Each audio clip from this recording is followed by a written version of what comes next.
هذا القرآن يوحدنا لطريق الخير يوجهنا الله تعالى أنزله ورسول الله معلمنا. اعوذ باللہ السمیع العلیم من الشیطان الرجیم بسم اللہ الرحمن الرحیم. وَأَنْكِحُوا الْأَيَامَ، اور نکاح کر دو اپنی بے نکاحوں کا، الایامہ بے نکاحوں کا، منکم جو تم میں سے ہیں. ایامہ ایم کی جمع ہے. ایم کہتے ہیں بے نکاحے کو، چاہے وہ مرد ہو یا عورت ہو جس کا نکاح نہ ہوا ہو. تو یہ بے نکاحی جو زندگی ہے اس کو شریعت نے پسند نہیں کیا، بلکہ نکاح پر زور دیا ہے. نبی علیہ الصلاۃ والتسلیم خود فرماتے ہیں النکاح من سنتی فمن رغب عن سنتی فلیس منی. تو یہاں شادی پر شوق دلایا اللہ تعالیٰ نے کہ نکاح کر دینے چاہیے. اور اس میں اگر آیت کو دیکھیں تو اس سے پتہ چلتا ہے کہ چاہے وہ آزاد مسلمان ہو یا غلام ہو، ان سب کو کیا کرنا ہے، شادیاں ان کی ہو جانی چاہیے، بغیر شادی کے نہ رہیں. اس لیے ہمارے دین نے بھی، نبی علیہ السلام نے بھی فرمایا کہ یا معاشر الشباب، اے نوجوانوں کی جماعت، اے نوجوانوں، آپ فرماتے ہیں من استطاع منکم الباءۃ فلیتزوج. تم میں سے جو شخص بھی شادی کرنے کی خواہش رکھتا ہے، اس کے اندر یہ اکساہٹ ہوتی ہے کہ میں شادی کروں، تو وہ ضرور شادی کر لے. آپ خود فرماتے ہیں. تو اس لیے دین ابھارتا ہے. تو انکحو کا مطلب کیا ہے؟ نکاح کر دو. نکاح کر دو کا مطلب کون نکاح کرے گا؟ عورت اپنا نکاح خود نہیں کرے گی، بلکہ اس کا ولی نکاح کرے گا. یہ اس کو حکم ہے.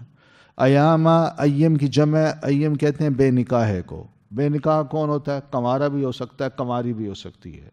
یا اسی طرح وہ بندہ جس نے شادی کی تھی مگر اب اس کی بیوی فوت ہو گئی یا طلاق دے بیٹھا ہے، اب وہ ایم ہے، بغیر نکاح کے رہ رہا ہے. اسی طرح عورت جس کا خامند فوت ہو گیا یا مطلقہ ہے اور اس نے اپنا وقت اب عدت گزار لی ہے، اب یہ عورت بھی کون ہے؟ ایمہ ہے. تو دین یہ کہتا ہے کہ اپنے معاشرے میں ایسے بے نکاح لوگوں کو مت رکھو، ان کا فوراً نکاح کر دو، ہے نا. تو یہ دین کہتا ہے. اور اس پہ الحمدللہ ہمارے ہاں کافی موومنٹ بھی چلی تھی جب پاکستان نہیں بنا تھا. ورنہ ہندوؤں کے ہاں کیا ہوتا ہے، میاں فوت ہوا، بیوی کو بھی آگ لگا دو، ستی کر دو. یہ نہیں ہوتا کہ بیوی فوت ہو جائے تو میاں کو اس کے ساتھ ستی کرنا ہے، اس کو آگ لگانا ہے، بلکہ میاں فوت ہوا ہے تو عورت کو تم ستی کر دو. یہ ظلم ہے. دونوں طرف سے ایک ہی سلوک ہونا چاہیے. دین ہمیں یہ کہتا ہے کہ ٹھیک ہے خاوند فوت ہو گیا ہے یا بیوی فوت ہو گئی ہے تو کوئی بات نہیں، ہوتا ہے، لیکن بیواؤں کا نکاح بھی ہونا چاہیے. تو اس میں بیوہ عورتیں بھی آ گئیں. یہ اس لیے بات کی ہے کہ کچھ سوسائٹیاں، معاشرے میں کوئی ایسی ٹریڈیشنز یا عادتیں بن جاتی ہیں کہ ہمارے ہاں رواج نہیں ہے جی. اب ہو کیا رہا ہے، ہمارے ہاں کیا ہوتا ہے کہ کوئی عورت بیوہ ہوئی ہے یا اس نے طلاق لے لی ہے، اس کے میاں نے اس کو طلاق دے دی ہے، اب اس کے ساتھ کوئی نکاح نہیں کرتا. ایک تو یہ بات ہے. پیچھے عجیب و غریب قسم کی فکر ہے، وہ یہ کہ یہ عورت تو اپنے پہلے خامند کو بھی کھا گئی ہے، وہ فوت ہو گیا ہے، کیا ہم اپنا بیٹا اس سے شادی کر کے اپنے بیٹے کو بھی خدا نہ خواستہ ختم کروائیں اس سے؟ یہ کانسیپٹس ہیں. یہ پہلے کے ساتھ آباد نہیں ہوئی، اس لیے تو اس نے طلاق دی ہے اس کو. اب یہ دوسرے کے ساتھ کیسے آباد ہوگی؟ لہذا یہ سوچ کے وہ مطلقہ ساری عمر، چاہے شادی کے مہینے بعد اس کو طلاق دے دی گئی، وہ ساری عمر بیٹھی رہے گی. اس لیے ہمارے ہاں طلاق ایک بڑی خوفناک چیز ہے، بیوہ ہونا بھی بڑی خوفناک چیز ہے. اور دین اس خوف سے نکال کے ہمیں کہتا ہے وَأَنْكِحُوا الْأَيَامَ، کہ جو بھی تم میں بے نکاح لوگ ہیں، چاہے وہ مرد ہیں یا عورتیں، ان کے تم نکاح کر دو.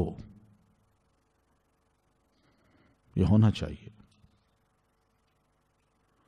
اب مسئلہ یہ ہمارے ہاں یہی ہے نا کہ ہمارے ہاں مرد حضرات جو ہے نا وہ اگر دوسری شادی کا بھی سوچتے ہیں تو کہتے ہیں یہ بڑا بدمعاش آدمی ہے. اگر کوئی دوسری شادی کرنا چاہے تو یا کر لے تو معاشرہ اس کو اچھی نظروں سے نہیں دیکھتا. او یار دماغ میں ایسی باتیں بیٹھی ہیں. وہ ٹھیک ہے ہم یہی کام کریں گے تو یہ ہماری مطلقہ اور بیوہ عورتیں گھروں میں بیٹھی رہیں گی. ٹھیک ہے. اور مرد اگر دوسری شادی کا نام لے تو پہلی بیوی اوہو گھر کو الٹ کے رکھ دیتی ہے. ایسی تیسی تمہاری تم کر کے تو دکھاؤ. کیا عجیب و غریب قسم کے کام ہیں. یہ ہمارے ہندوانہ ساری عادتیں ہیں, ہندوانہ رسمیں ہیں. جبکہ یہاں دیکھیے ابھی آپ نے حدیث پڑھی ہے کہ سیدنا زید کو آپ بھیج رہے ہیں زینب کے پاس کہ جاؤ اس کو پیغام دو. کتنی بڑی زبردست بات ہے. لیکن ہمارے ہاں تو سوچا نہیں جا سکتا. تو اس لیے یہ سارا کلچر ہمارا جو ہے نا یہ ہندوانہ ہے, سکھوں کا ہے. ہم انہی کی اولادیں ہیں. ہمارے بزرگ ایسے ہی تھے.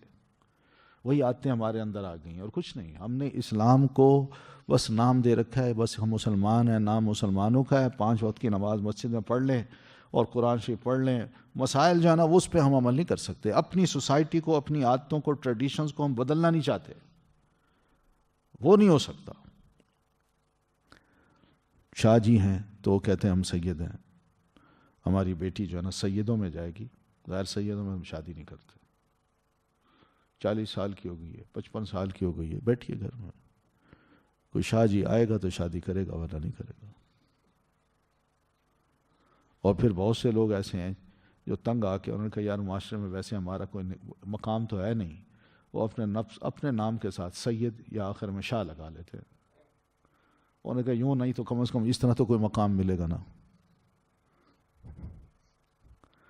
یہ حالات ہیں ہمارے. جھوٹ, دھوکہ, یہ سب چل رہے ہیں. اور دین نے ان تمام چیزوں کو ختم کیا اور کہا وَأَنْكِحُوا الْأَيَامَ. کوئی بھی خاتون ہو, کوئی بھی مرد ہو جو بغیر شادی کے رہ رہا ہے اس کا نکاح کر دو. کرو گے تو فائدہ ہوگا. وہ اپنے گھر میں جا کے آباد ہو جائے گی یا وہ اس کا گھر بن جائے گا. ورنہ گھر بیٹھی رہی تو خدا نہ خواستہ گھر میں بڑے فتنے ہو سکتے ہیں. وہ ہو سکتا ہے کسی کے ساتھ بھاگ جائے. پھر کیا ہوگا؟ اس وقت ناک زیادہ کٹے گی یا اب کٹ رہی ہے؟ تو نکاح کر دو. وَأَنْكِحُوا الْأَيَامَ مِنْكُمْ. پھر اسی طرح وَالصَّالِحِينَ مِنْ عِبَادِكُمْ وَإِمَائِكُمْ. اور جو نیک ہوں تمہارے غلاموں میں سے اور تمہاری لونڈیوں میں سے ان کے بھی نکاح کر دو. ان کو بھی ایسا نہ رکھو, وہ بھی انسان ہیں.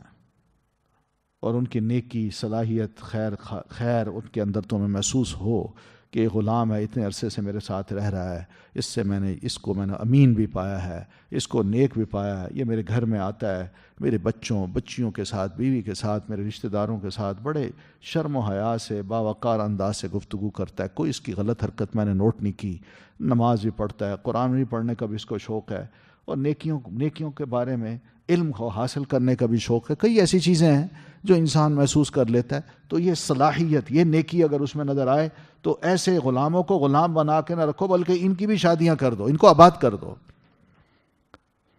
اور یہی لڑکیاں بھی ہو سکتی ہیں جو لونڈیاں ہیں, ان کی بھی شادیاں کر دو. تو عموماً شادیاں کیوں نہیں کی جاتی؟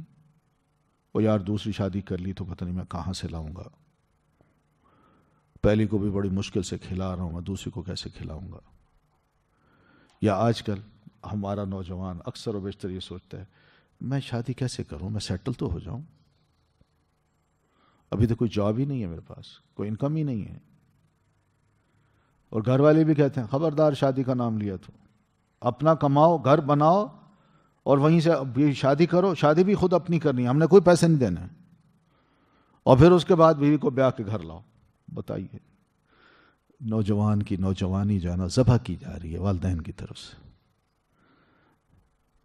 یعنی یہ حالات ہیں. اور بھائی آپ باپ ہیں, اپنا بچہ آپ کا, اس کی عزت اور عصمت کی حفاظت کریں, اس کا خیال کریں, جو آپ خرچ کرتے ہیں تھوڑا سا اس پہ بھی خرچ کر لیں. کیا ہے, بچہ ہی ہے نا آپ کا, بیٹی ہے نا آپ کی, کر دیں شادی. یہ سوچنا کہ یار میں کہاں سے لاؤں گا, تمہیں کون کھلا رہا ہے, سوچنے کی بات یہ ہے. شادی سے پہلے تمہیں کون کھلا رہا ہے؟ تمہارے اندر کون سا کمال ہے کہ تم بڑے پیسے کما رہے ہو، بڑی ہستی ہو، بڑی شے ہو؟ کیا ہو تم؟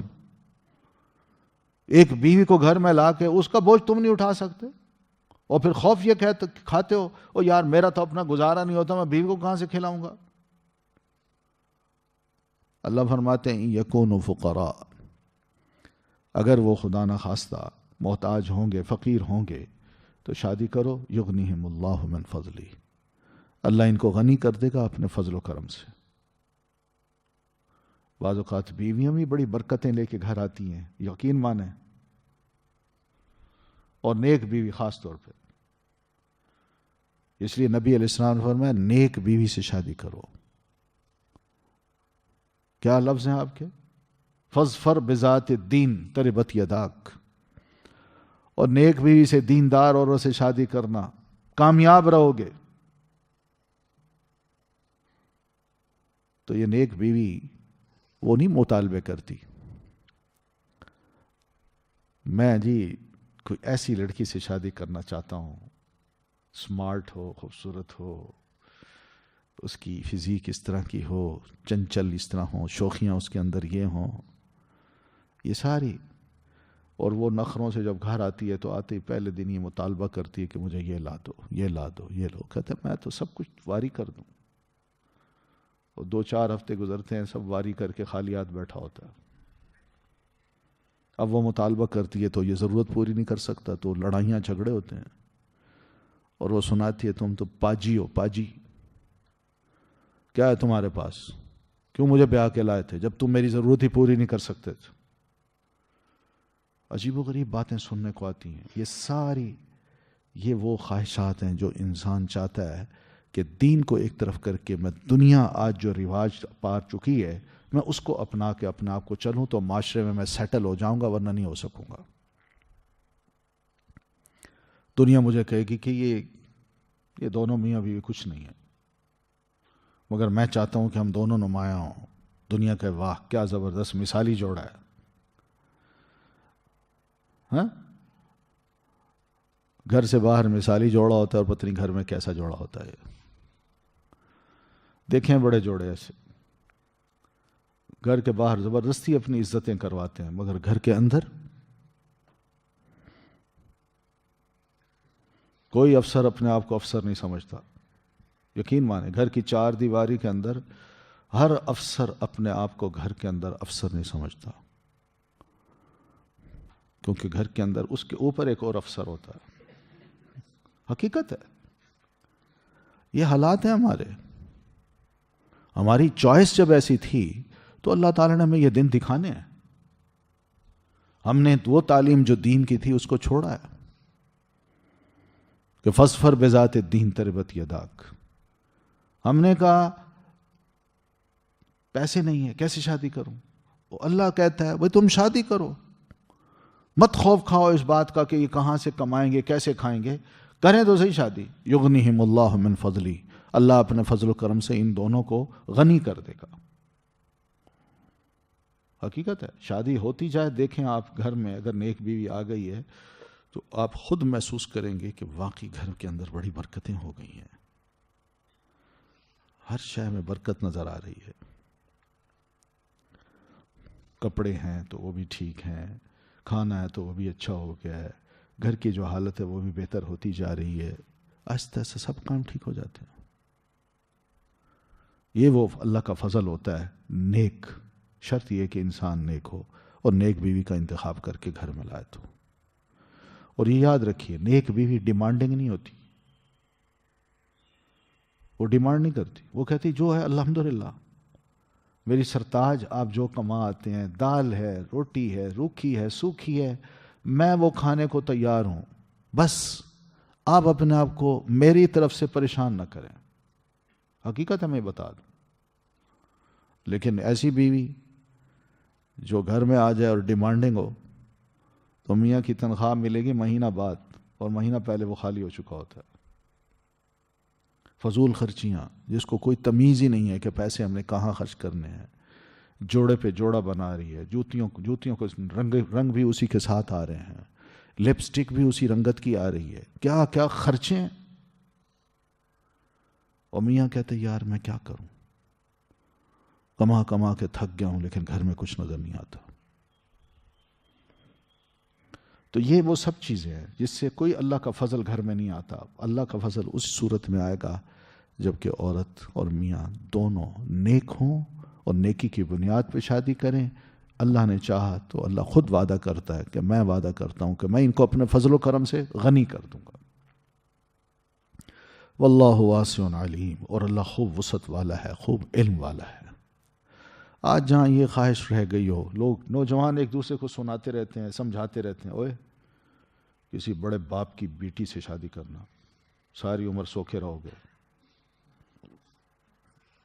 دوسرا مطلب ہے کہ تم ساری عمر نکمے رہو گے، یہی مطلب ہے نا اس کا. تو جہاں نیتیں یہ ہوں، بتائیے وہاں کیا اللہ نے اپنے فضل و کرم سے نوازنا ہے. بڑے باپ کی بیٹی، یہ عجیب سا جملہ ہے. تم بھی تو بڑے انسان بنو نا یار. فلموں کو دیکھ دیکھ کے نہ ہم نے یہ تاثر لے لیا اور یہی کچھ کیا. جہاں نیک عورت، نیک بچی جو گھروں میں بیٹھی ہے، اس کی طرف کسی کی توجہ نہ گئی اور بعد میں ہم پریشان ہوئے. واللہ واسع علیم، اور اللہ وسعت والا ہے، خوب وسعت والا ہے. یعنی وہ دے سکتا ہے، بہت کچھ دے سکتا ہے، تم اس کے کہنے کے مطابق چلو تو صحیح. اور علیم، وہ خوب جاننے والا ہے تمہاری نیتوں کو، تمہارے ارادوں کو، تمہاری خواہشات کو، تمہاری ضرورتوں کو وہ پوری کرے گا. تم چلو تو صحیح ویسے جیسا کہ اللہ تعالیٰ کہتا ہے. پھر وَلْيَسْتَعْفِفْ، اور ضرور پاک دامنی اختیار کریں. الذین، وہ لوگ جو لا یجدون، نہیں وہ پاتے وسعت کو، یعنی نہیں وہ پاتے وسعت نکاح کی. یہاں بہت سے مسائل اللہ تعالیٰ نے بتا دیے. پہلی بات تو یہ بتائی کہ جو لوگ واقعی شادی کرنے کی وسعت اپنے ہاں نہیں پاتے تو ایسے لوگوں کو پھر باعفت زندگی گزارنی چاہیے. زنا میں نہ پڑیں، بدکاری میں نہ پڑیں. اگر وہ شادی نہیں کر سکتے، اپنے اندر اتنی وسعت نہیں پاتے کہ میں شادی کر سکوں، تو پھر وہ کیا کریں؟ اپنی لائف کو، اپنے آپ کو باعفت بنا کے رکھیں، پاک دامن بنا کے رکھیں. کوئی داغ دھبا نہ لگائیں اپنے اوپر، بس یہ دھیان کر لیں. سمجھ آئیے؟ مطلب جیسے نبی علیہ السلام کے دور میں وہ آئی نا ایک خاتون جس نے کہا اللہ کے رسول میں اپنے آپ کو دیتی ہوں. تو نبی علیہ السلام نے اس کو سر سے پاؤں تک دیکھا، پھر خاموش ہو گئے. پھر ایک صاحب بیٹھے ہوئے تھے، وہ انتظار کرتے رہے کہ رسول اللہ صلی اللہ علیہ وسلم کچھ بولے، اور وہ عورت کھڑی رہی. تو وہ صاحب کہنے لگے اللہ کے رسول اگر آپ اس سے نکاح نہیں کرنا چاہتے تو اس کی شادی مجھ سے کر دیں. تو جو ہی آپ نے سنا تو آپ نے فرمایا اس کو دینے کو تمہارے پاس کیا ہے؟ تو چونکہ اس کی حالت آپ دیکھ رہے تھے، غریب سا آدمی ہے، تو کہنے لگے اللہ کے رسول یہ میرے پاس 2 چادریں ہیں، ایک میں اس کو دے دوں گا، ایک اپنے پاس رکھوں گا. آپ نے نہیں، اس سے تو گزارا نہیں ہوتا، تم اس کو دو، آدھے تم ننگے آدھی وہ ننگی، سارے دے دو کہ تم کیا پہنو گے؟ وہ چپ. پھر آپ نے فرمایا اچھا جاؤ گھر جا کے نا جو بھی سامان تمہارا پڑا ہے وہ لے آؤ. وہ گیا، واپس آیا، کہتے اللہ کے رسول گھر میں تو کچھ نہیں ہے. آپ نے فرمایا التمس ولو خاتما من حدید، جاؤ گھر میں چاہے تمہیں ایک لوہے کی انگوٹھی مل جائے وہ لے آؤ. تو وہ گیا، واپس آیا، کہتے کچھ بھی نہیں ہے. اب دیکھیں خواہش ہے مگر ہمت نہیں ہے کہ بیوی کو کچھ دے سکوں، اس کے ساتھ کہیں رہ سکوں، یا اس کو کچھ پہنا سکوں، کھلا سکوں. تو ایسے لوگ بھی کیا کرتے ہیں؟ باعفت زندگی گزار رہے تھے نبی علیہ السلام کے دور میں. تو بہرحال جب آپ نے دیکھا کہ یہ عورت بھی نہیں بول رہی، یعنی یہ نہیں کہہ رہی میری آپ اس سے شادی کرا رہے ہیں جس کے پاس لوہے کی انگوٹھی تک نہیں ہے، مگر اس کو بھی اپنی عفت کا خیال ہے، عورت کو بھی اپنی عفت کا خیال ہے، وہ خاموش ہے۔ پھر آپ نے پوچھا یہ بتاؤ تمہیں قرآن میں کی کوئی صورتیں یاد ہیں؟ کہنے لگے جی ہاں یہ صورتیں یاد ہیں۔ تو آپ نے فرمایا جاؤ، میں نے تمہارا نکاح اس عورت سے ان صورتوں کے عوض میں کر دیا، یعنی تم یہ صورتیں ان کو سکھا دینا اور یہ حق المہر ہے، جاؤ تمہارا نکاح کر دیا۔ زوجناکہا بما معک من القرآن، ہم نے اس عورت کا نکاح تجھ سے کر دیا اس کے بدلے میں، اس قرآن کے بدلے میں جو تمہارے پاس ہے، یعنی تم یہی قرآن اس کو سکھا دینا اور یہ اس کے بدلے میں تم سے شادی کر رہی ہے۔ تو لے گئے صاحب، نکاح ہو گیا۔ لیکن باعفت زندگی عورت بھی چاہتی تھی، وہ مجبور ہو کے نبی علیہ السلام کے پاس آئی، ورنہ اس کو کیا ضرورت تھی، وہ کہیں بھی چلی جاتی۔ تو ایسے لوگوں کو جن کے دلوں میں خدا خوفی ہے مگر شادی کی خواہش رکھتے ہیں مگر شادی کی ہمت نہیں ہے ان کے پاس، تو ان کو یہ تاکید ہے وَلْيَسْتَعْفِفْ، کہ وہ اپنی نگاہوں کو، اپنی شرم کو، اپنی حیا کو، اپنی شرم گاہوں کو بچا کے رکھیں کہ وہ زنا میں انوالو نہ ہو، اور اس وقت تک رکھیں حتیٰ یغنیہم اللہ من فضلی، حتیٰ کہ غنی کر دے ان کو اللہ اپنے فضل و کرم سے۔ بس انتظار کریں، انشاءاللہ وقت آئے گا، اللہ تعالیٰ اپنے فضل و کرم سے ان کو بہت کچھ عطا کر دے گا۔ شرط یہ ہے کہ باعفت وہ زندگی گزاریں، تو کسی گناہ میں انوالو نہ ہو۔ تو پھر دوسرا مسئلہ یہ بتایا کہ تمہارے پاس غلام ہے، مرد ہے، میل ہے یا فیمیل ہے، خاص طور پر جو میل ہوتے ہیں نا، وہ ایک ریکویسٹ کرتے ہیں اپنے مالک سے کہ جناب میں آپ کو اتنے پیسے دے دوں گا اور جو ہی ادا کروں تو آپ مجھے آزاد کر دیں گے۔ تو اس موقع پہ اللہ تعالیٰ نے مالک کو یہ تاکید کی ہے کہ تم یہ طے کر لو اس سے کہ ٹھیک ہے میں تمہیں آزاد کر دوں گا۔ تو اس کے لیے کچھ لکھا جاتا ہے، تو مالک کیا کرتا ہے، غلام لکھتا ہے یا مالک لکھتا ہے کہ میں اپنے غلام کو یا میں اپنے آپ کو اپنے آقا سے اتنی پیمنٹ کرنے کے بعد اپنے آپ کو آزاد کروا لوں گا اور یہ پیمنٹ فلاں تاریخ تک دے دوں گا۔ تو وہ مالک کو اللہ نے حکم دیا ہے کہ تم اپنے غلام کے ساتھ یہ اچھا سلوک کر لو، سگنیچر کر دو، کتابت لکھ دو، ہاں کر دو، اور یہ کہہ دو کہ ہاں بھئی جب تم مجھے یہ پیسے دے دو گے تم آزاد ہو۔ تو وہ جو لکھا جاتا ہے تو غلام کو کہہ دیتے ہیں مکاتب، ٹھیک ہے، اس کو کیا کہتے ہیں، مکاتب۔ تو یہ مکاتبت جو ہے اللہ فرماتے ہیں کوئی بات نہیں، تم کرو، لکھو۔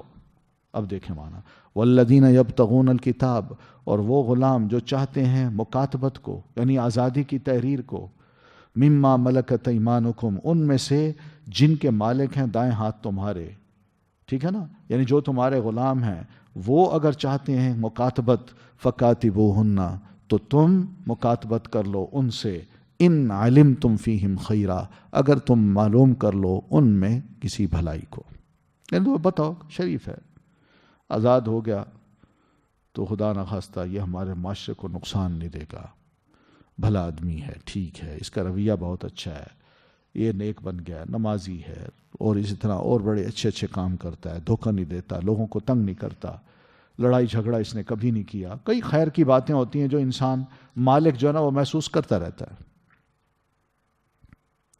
اور یہ بھی کہ بعد میں بھی خدا نخواستہ آزاد ہونے کے بعد بھی جب یہ آج ایسے ہے تو بہت عرصے سے ایسے ہے تو آئندہ بھی ایسے نہیں ہوگا، تو آئندہ بھی ایسے ہی ہوگا۔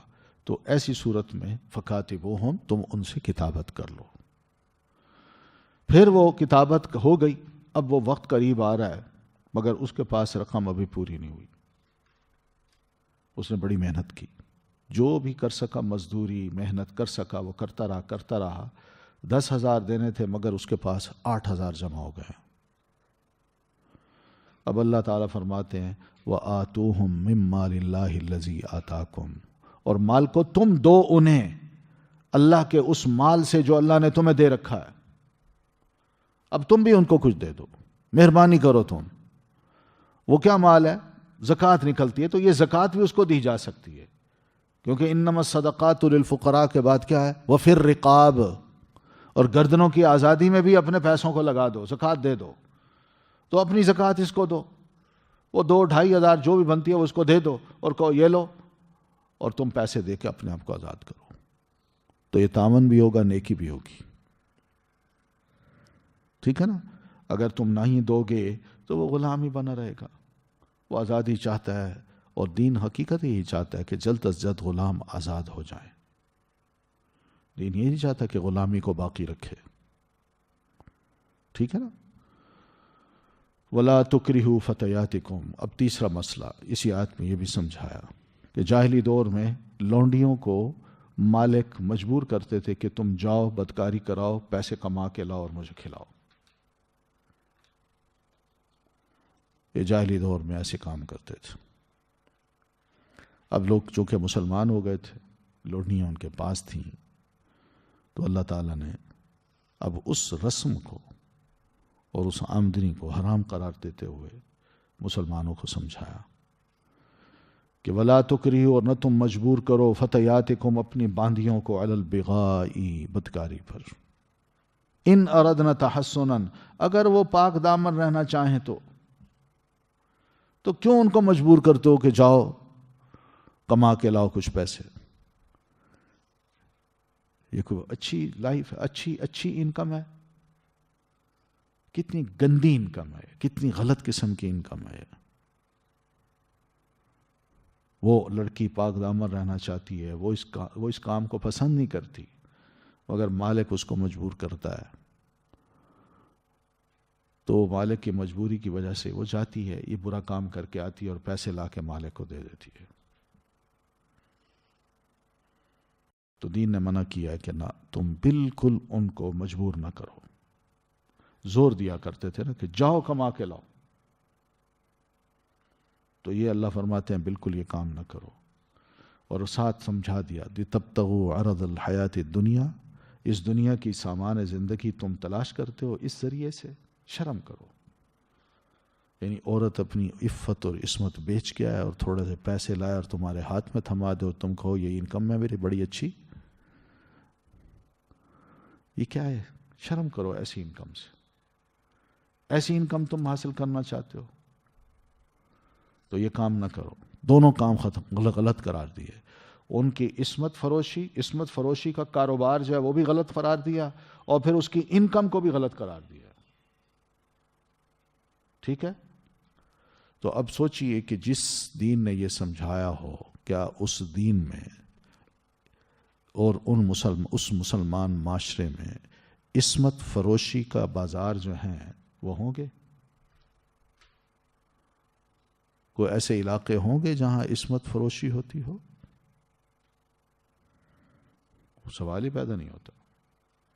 وہاں تو اس علاقے میں کوئی بھی گیا تو اس کی فوراً انکوائری کر کے اگر مرد شادی شدہ ہے تو اس کو تو رجم کیا جائے گا، اور عورت اگر ایسی حرکتیں کرتی ہے تو اس کو بھی رجم کیا جائے گا۔ یہ سزائیں نافذ نہ کرنے کی وجہ سے یہ سارے عصمت فروشی کے اڈے جو ہیں وہ کھلتے ہیں، اور پھر جو آوارہ نوجوان ہوتے ہیں وہ پھر انہی کا ہی رخ کرتے ہیں، انہی کی طرف ہی جاتے ہیں، اور جہاں سرکاری طور پر ان کو تحفظ حاصل ہو تو آپ سوچیں نا پھر یہ کاروبار کیوں نہیں بڑھے گا؟ آج عصمت فروشی کا جو کاروبار ہے وہ بڑا ترقی کر گیا، بہت ترقی کر گیا۔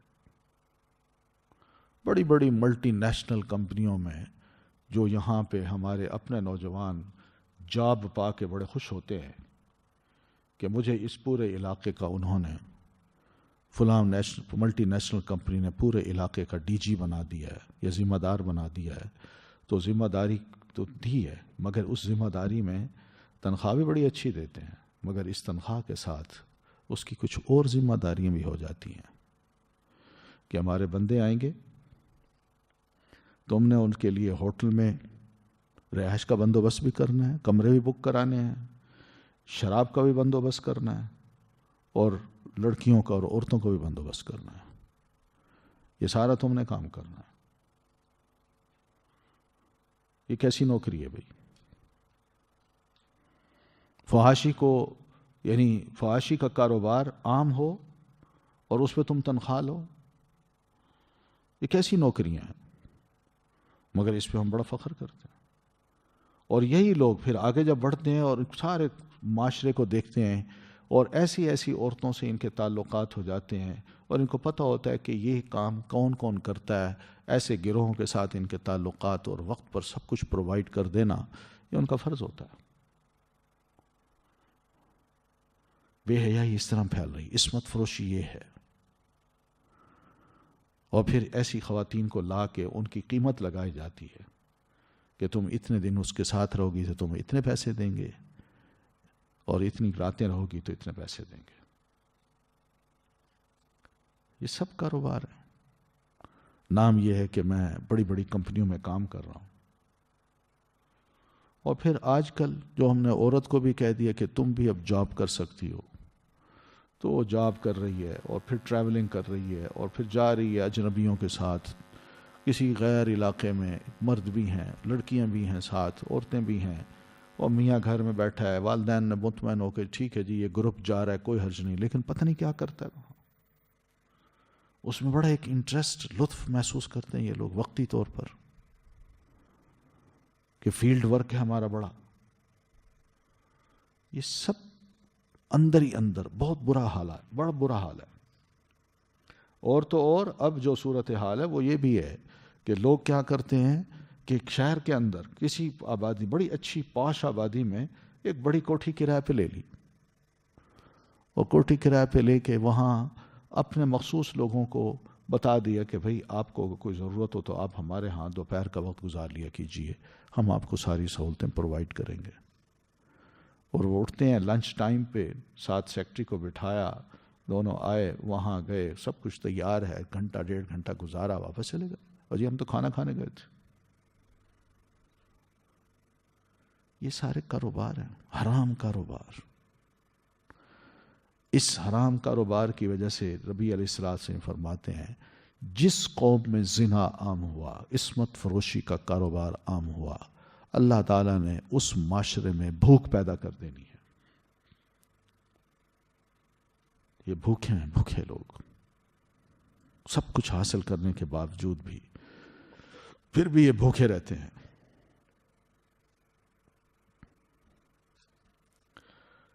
پھر فرمایا وَمَن يُكْرِهُنَّ، اور جو کوئی مجبور کرے گا ان کو، فَإِنَّ اللَّهَ مِن بَعْدِ إِكْرَاهِهِنَّ، تو بے شک اللہ ان کو مجبور کرنے کے بعد غفور، بخشنے والا ہے، رحیم، نہایت رحم کرنے والا ہے.